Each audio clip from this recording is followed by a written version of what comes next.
Jacko here. Welcome to my YouTube channel. Excited about launching my own YouTube channel, and this is going to be the first video diving into a lot of the breath work that I've been using and understanding as part of my training as an advanced instructor with the Oxygen Advantage. And one of the first things those that follow on social media will see and know is that the B.O.L.T score is something that I take every day and encourage people, and the Oxygen Advantage whole training system encourages people to take that every day, so we have a marker, a line in the sand, a little bit of a daily check-in of how we are feeling, how our breathing efficiency is, how well we are utilizing oxygen, and how well we can tolerate CO2. In this video, I'm going to go and explain how you can take your B.O.L.T score, why you need to take your B.O.L.T score, and everything and anything else related to your B.O.L.T score and breathing. It's a starting point if you are interested in improving everything from your general health to your breathing patterns to your performance to your mobility, the whole lot. If you can change your breathing, it can potentially change absolutely everything. It genuinely is a game changer. It has been for me. Started this journey 18 months ago, and yeah, big changes have happened. So before we get into the video, if you haven't yet, the subscribe button, I'm not that good at this, so I'm trying to remember, like, it's going to be one of these sides. If you haven't hit yet subscribe, give us a little subscribe if you're interested in understanding more about breathwork, breathing, and how you can change that and how it can impact your performance and your life. So let's get into it. What is the B.O.L.T score and how do we actually do it? So the B.O.L.T, B-O.L.T, stands for Body Oxygen Level Test. It's giving us a marker, an indication of what our breathing efficiency is like. We know that anything below 25 seconds, there is massive room for improvement. The research shows that we are likely to see dysfunctional breathing patterns and poor efficiency of transfer between oxygen out of the blood and tolerance of CO2 levels. And I'll explain why that is in a second, but I want to show you how we actually take the B.O.L.T score. Really simple to do. It is what I describe as a relaxed breath hold. That means we're taking willpower out of it. Your job is, this is not a test, even though it's a little, think of it as more of a check-in. We're literally waiting for our first desire to breathe on a breath hold, and I'll explain why. But let's just go through what that actually looks like. So with the Oxygen Advantage, all of our breath holding work always starts from a normal inhale and a normal exhale. So there's no big preparation breath, and you're not trying to get all in through the nose, normal out through the nose, and then we pinch the nose for our breath work and our breath holding. So our B.O.L.T score is normal breath in for the nose, normal breath out for the nose, pinch the nose, and then keep the mouth closed. And you're waiting, you're not talking, you're waiting for that first definite desire to breathe. What does that mean? That's one of the things that people sort of catches people out or not sure. What is the first definite desire to breathe? A couple of things to look out for. You might literally feel, I need to breathe. You don't want to be getting to that point of like feeling like there's any sort of panic or anything like that. Just the first, oh, I need to take a breath. Not, hold a bit longer and then feel a little bit anxious or panicky and then breathe and like go and be out of breath afterwards. No, it's just the first definite desire to breathe. So it might be just the feeling of wanting to breathe. You might notice that your neck muscles might twitch or tense up as a signal of you trying to start to breathe. Or you might feel a little bit of something from your diaphragm, something around down here. That's your diaphragm trying to talk to you. That might be the first thing that twitches or just signals to you that you're ready to breathe. So you normal breath in, normal breath out, pinch the nose, and you're waiting for that first desire. As soon as that first desire comes, you let go, breathe in through the nose, stop your stopwatch, and your breathing should be completely normal and completely regular. If you let go and you're like a bit out of breath and it takes you a few breaths to get yourself back to normal breathing rate, then you've held your breath too long. We're trying to take willpower out of it. Why are we trying to take willpower out of it? We want to literally just get a time, an indication of how long your brain can handle not taking in oxygen and CO2 levels rising. Because as we hold our breath, if you think no air is coming in or out, so oxygen that is already in the blood will start to be transferred into the cells to be used for energy. And then the byproduct of that is, one of the things is carbon dioxide comes out. But because you're holding your breath and you're not letting carbon dioxide out, it's building up in the blood. Very interestingly, the desire to breathe, in the signaling to breathe, is dictated by our levels of CO2. This was a big wow moment when I first read that in the Oxygen Advantage. So the brain, the receptors in the brain that are monitoring when we need to breathe and dictating when we have those desires to breathe, are looking at the levels of CO2 in the blood, not the levels of oxygen.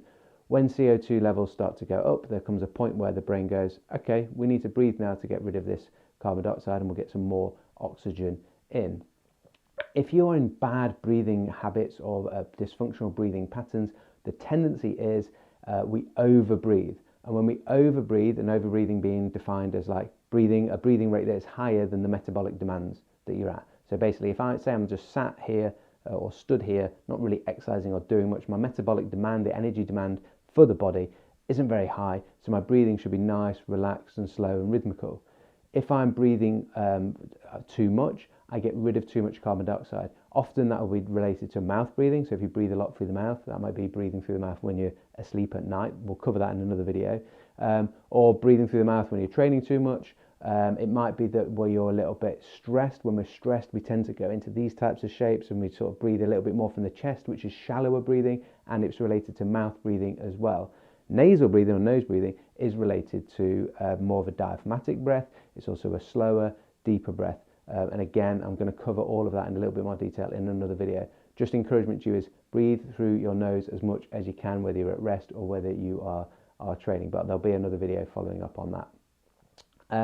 And so we're monitoring, the brain is monitoring those levels of carbon dioxide. When we're over breathing, we get rid of too much carbon dioxide. The adaptation happens in that, like, we then just, it's a vicious cycle. We get used to getting rid of carbon dioxide all the time, so we can't tolerate high levels of, or higher levels of carbon dioxide. We've become too sensitive to carbon dioxide. So then you keep breathing, and you keep overbreathing, and the vicious cycle continues. And it's only going to stop when we take action and do it. You're breathing all of the time. Hopefully, you're breathing all of the time. Otherwise, you're dead. Don't really want to say that word, but otherwise, we're not going to be here. So you're breathing. What we need to do is, rather than it just being going unconsciously in the background, we can take time during our day to be conscious and bring some awareness to our breathing to be able to change that.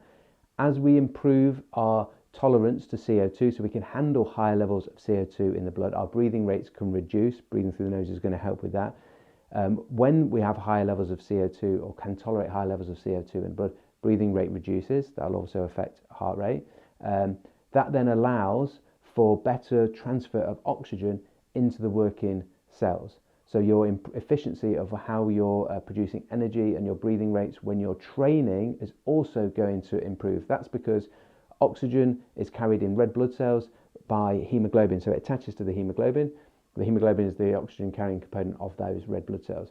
When we have elevated levels of CO2 in the blood, that allows the affinity, so the attraction that hemoglobin has to oxygen, to be released, and oxygen goes into the working cells to produce energy. So when you can't have high levels of CO2 in your bloodstream, the affinity that hemoglobin has to oxygen is a little bit stronger. So even though you're getting air in, you're not actually getting as efficient transfer of oxygen into the cells where you need to be. So when you're exercising, you sort of feel like you're always out of breath and you can't get enough air in, and you're breathing through the mouth because it's easier to breathe in through the mouth, but you're just constantly feeling like you're not actually getting enough air in. If that's you, we need to start slowing down our breathing, using the nose, and start to get better transfer of oxygen into the cells, and that's going to improve your resting breathing patterns, and then consequently have a huge effect on your breathing performances when you're actually training physically. It can have a massive effect on your VO2 max,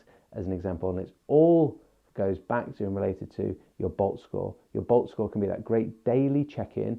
Recommend doing it at the same time every morning. I like to do it whilst I'm literally still in bed. I wake up, I take my waking heart rate. Interesting to see how that is so closely correlated to B.O.L.T score, and then just let yourself wake up a little bit, and then before done anything else, before eaten, before taken had a morning coffee or anything like that, which are all going to affect your B.O.L.T score because it's going to change your sort of stress response. Take your B.O.L.T score before you've done anything else at the same time to get a reliable figure. It's a nice little check-in, not only about our breathing efficiency, it's also related to how well you've slept. So not only just waking up and going, did I have a good night's sleep or not? Your B.O.L.T score is going to tell you what your sleep was like. It's going to tell you whether you how effectively and efficiently you were breathing during your sleep. It's also going to tell you about your levels of stress and anxiety. And so it's a nice check-in, so you get an actual number, you know what your average is, you know what normal is for you. If it's starting to go up, that means your breathing efficiency is improving and increasing, and there's lots of exercises we can do with that, and there'll be more videos to come on that. But equally, if it like goes down, you might notice that, yeah, I did have a bad night's sleep, or I'm really stressed about this thing at work, or whatever it may be. And then it gives you an indicator to go, right, I need to do something today about that. I need to focus on my breathing. I need to slow things down. I need to try and relax and de-stress a little bit. So I'm going to be a load of more videos coming to help you understand and do those. And if you're on for this journey into breathwork, I'd love to have you with me. As I say, if you've got any questions, make sure you put them in the comments. Anything to do with breathwork or potentially anything else, but that's what I'm going to have a real focus on in this channel on breathwork. Then hit me up or ask the questions in the comments. And if you want to see and get notifications for when some of those other videos are going to come, I'm going to be putting some regular ones up to be able to help you change those B.O.L.T scores, change how you're breathing, change how you're feeling, and change how you're performing. So hit subscribe wherever that is. We might be able to put one on the screen somewhere. Hit the subscribe wherever it is, and I will see you next time.